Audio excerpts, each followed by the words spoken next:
Jake, do you like pirate movies? Like illegal downloads from the internet, or like Jack like Jack Sparrow pirate movies, that kind of thing? I like the Pirates of the Caribbean. Okay, cool. Because today we're drinking these rum-finished bourbons. We're going to have fun, yeah, we'll do that.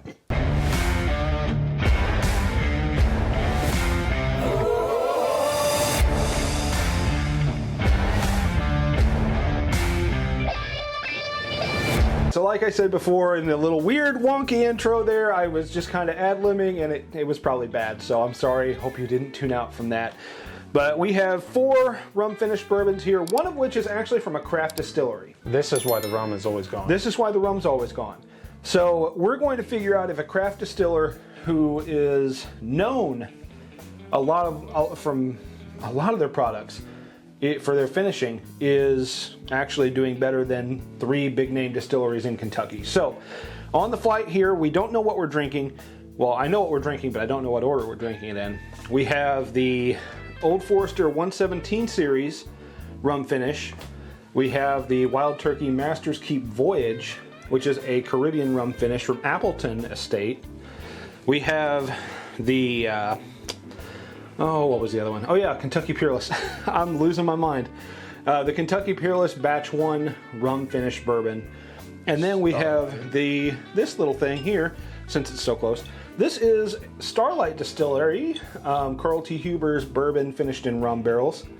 Indiana Distillery. Yeah, this one was a family reserve release from 2022. So we'll see about that one. So right to left, left to right, your choice, bub. I'm in. We're American, so we go left to right. We go left to right. All right, so let's start with left.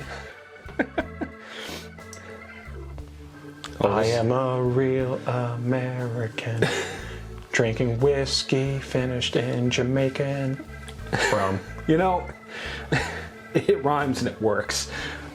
So this one is super sweet. I mean, the molasses and the rum, like the rum characteristics, really come out in this one. Yes, they do, and it smells delicious. Oh man, it smells like this bruleed, like a bruleed cherry almost. By the way, we might not be drinking the same thing at the same time. So, usual thing with our blinds. He mixes mine around, I mix his around, and we just go for it. So, yippee.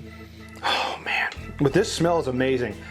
The bourbon notes and the rum notes that I'm getting, very well balanced. They are really well balanced. You sure you're not drinking the same thing as me?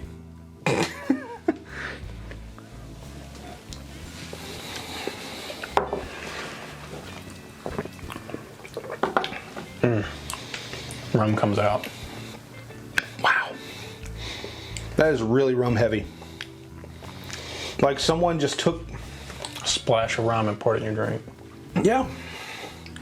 I get a lot of the rum characteristics. It's very... It's Jamaican, you crazy. I don't know how to really explain the flavor of rum other than like these dark molasses, sugar cane kind of caramelized flavors. It tastes like Jack Sparrow. I don't drink a lot of rum, admittedly. I don't. Every once in a while, I have a friend that'll pour me some good rum, but my only rum experience is from like Captain Morgan, Sailor Jerry. It starts with a D, ends with an A, doesn't it? Maybe. He's the rum guy. David is our rum friend. He's the one that is the true reason why the rum's always gone. Yeah, you're not wrong. You're not wrong. He's the guy who also went looking for Bacardi 151 whenever it went out. I found him 3 pints. So that one, the nose is better than the palate, I think, on this one. I like them both equally. I think the nose is extravagant. It's very well balanced. But on the palate, the rum really takes over. It's hot. It's just kind of, it's almost like drinking humidity. I see that. If that makes sense to anyone. Yeah, no, I get it. If you live in the Midwest, you know about the humidity. So let's go on to number 2 here. Apparently the further east in the Midwest, the better the humidity. Okay. This is just deep, dark. This smells more like a bourbon than it does a rum. Yeah, this one, caramels, vanillas, brown sugars. With a hint of rum on the back end. Does that sound about right? Did we mix these up in the same order as like we did the last time we did one of these? I mean, probably. It's usually how we run. Not very fast, and something's chasing. I was gonna say if nothing's chasing me, or there's not an emergency, I'm not running. I'm a big man. Oh man. Okay.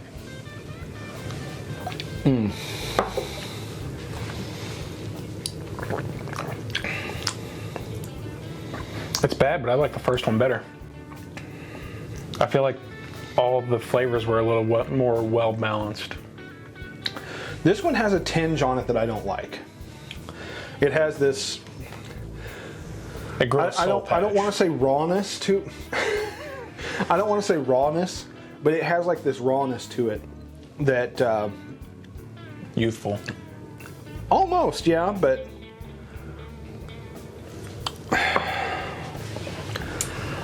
Oh. Don't look at the bottom of the glass when you're taking a drink. You can almost read what it is. Yeah, that's why I generally try and sip with my eyes closed. We need to get some. Okay, let's take a drink. We need to get some Glencairns for these that are not see-through. Some with the Like black or like a black Glencairn. That'd be very metal. So, I like one better than I like two. I'll give you that. Yeah. I think two, the nose is amazing. Because it smells like a bourbon. But the palate is... Whew, okay, number 3. Yeah, you probably take a drink of this. Good stuff, you know. Okay. You know, the work water. The work water. Well, this is the home water. That's a bourbon. That is a bourbon that has had, oh my God, sugar has been added to this bourbon. This is everything that I hope for in a bourbon. I almost get like maple brown sugar oatmeal.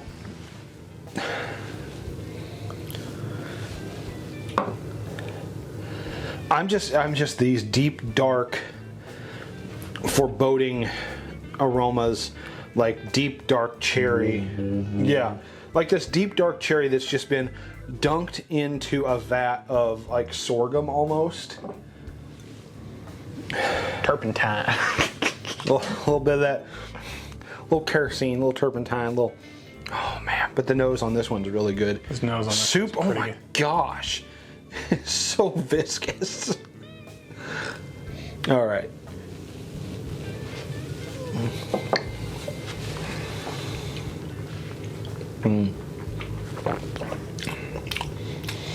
It's good. It's definitely better than the second one. I still don't think it's as good as the first one. Are we doing the rating system on this one? Yeah, 1 to 4. All right. Keep my thoughts and processing. It's subtle.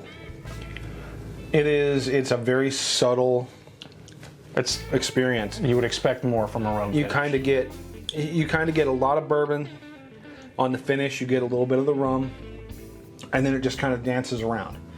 It kind of goes back and forth on my palate. It's interesting. I don't know. It's different from a bourbon, but it's not different enough. You know what I mean? If I'm looking for a finished, I want more of the finished notes than less. See, I tend to like a balance between the two, because in my eyes, a lot of the time, and I know this isn't the case, so don't take my word as law here. Don't you mean in your mouth? But a lot of the time when I think of a distillery that wants to finish a lot of their product, Angel's Envy. I want to think they're hiding something. I want to think that they're putting out not a subpar product, but a product that they themselves would not drink straight, so they have to finish it to make it palatable. And here's my thought on the whole finishing thing. This is where I've been standing. I've been thinking about it since, I like finished stuff. I'm like, why do I like finished stuff so much? My theory has come down to this. If they put out a lot of like regular bourbons and stuff, then they're just experimenting. This is just totally, why not try it? Right. If they only finish their stuff, then it's not very good. They're just trying to make it better. They're just trying to make something that they themselves would drink straight. Looking at the bottle with the wings. HSNB. Hey, their bottled and bond is Dude, great. I know. That's the only thing I could say. The barrel-proof bottled and bond. Which is ironic to say, but barrel-proof bottled and bond, it was 100 proof, so... BPBB. Oh, Lord. BPBIB. Try saying that Yep, 5 times. BPBIB. Yep, that thing. On to the last one. BIBBP. It seems like it's easier to say. There's a rawness to this one, but I don't exactly hate it. This smells like cheap rum mixed with whiskey. Cheap rum mixed with whiskey. See, I get a lot of graininess on this. I get a lot of talking the $10 bottle at the bottom of the shelf that kids that are just 21 and other kids drink. So this one to me screams craft distillery. There's a lot of graininess still in the whiskey. It's not aged as long. There's a rawness to it. Definitely ethanol heavy. Oh yeah, but the proof is in the pudding or in the sip or whatever you call it. The proof is in the glen. Cheers, bud. Cheers to you all. We haven't done that yet in this episode, so cheers, everyone. And while he's sipping and I'm talking, don't forget to like, subscribe, and if you feel like it, all you cool people, comment. Oh, wow. Okay. The rawness comes out even more on the palate. It tastes... Not good. Not great.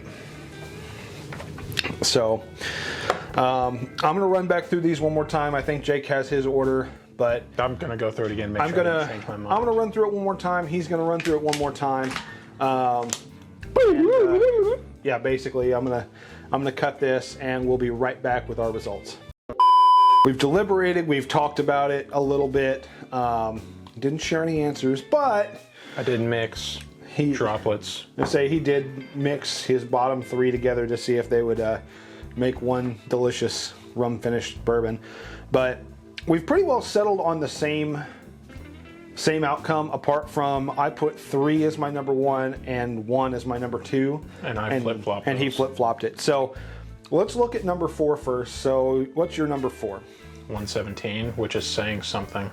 See, my number 4 is Starlight. Really? Yes.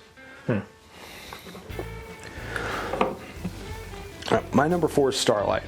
We weren't drinking the same thing on number 4. So let's look at number 3. MK. Master's Keep. Mine is the Kentucky Peerless. This is getting interesting. It is getting really interesting. So why don't you go ahead and reveal your 1 and 2, and then I'll reveal my 1 and 2. My number 2 is KP. Kentucky Peerless. Which means your number 1 is Starlight. Indiana Bourbon. There you go. So we were home state, baby. So we were totally back and forth on that. Yeah, this just had a graininess and a rawness to it that I couldn't get beyond, and it just kind of kicked my butt. But okay, so my number 2 is the Old Forester 117 series, which makes my number 1 the Master's Keep Voyage. Matt Puzzlewaite, you did me well. Thank you, buddy. You spilled a little bit there, bub. Yeah, there wasn't even that much in there. I don't know how the hell I did that. So it just goes to show you, blinds are blinds, are blinds are blinds. So with him, the Indiana Bourbon, the craft distiller, won. With me, they unfortunately did not, because I like Starlight. I like the people there. I think they put out a good product. Just on the day, my palate wasn't feeling it. So Master's Keep is the winner for me. What was your number 2? 117? 117. Go figure, your top 2 distilleries will become 1 and 2. And then his was the Starlight rum finish. Yeah. So thank you for joining us. If you liked the video, again, do what Jake said. Go down below, hit that like and subscribe button. And if you're cool, leave a comment. What are some of your favorite finished bourbons? What are your favorite rum finished bourbons? Maybe we should have put Peerless on this. Doesn't they always finish in rum? They don't always, and it was on it. It was your number 2. Huh. Wait, no, I'm thinking Angel's Envy. Angel's Envy. They do have a rum finish, but it's a rye. We were doing bourbons. Wah, wah, wah. So, anyway, do all the things. Become a watcher. Get us to 1,000. We're doing the Dreamflight giveaway at 1,000 subscribers. So, that's it for us. And until we drink again, we want to remind you to share a pour. One of these, or like one of those, or one of those with your friends and family. Because just like the movies, memories don't make themselves. They do not, bud. Cheers. Cheers. Had to pour something to finish on. I hear you.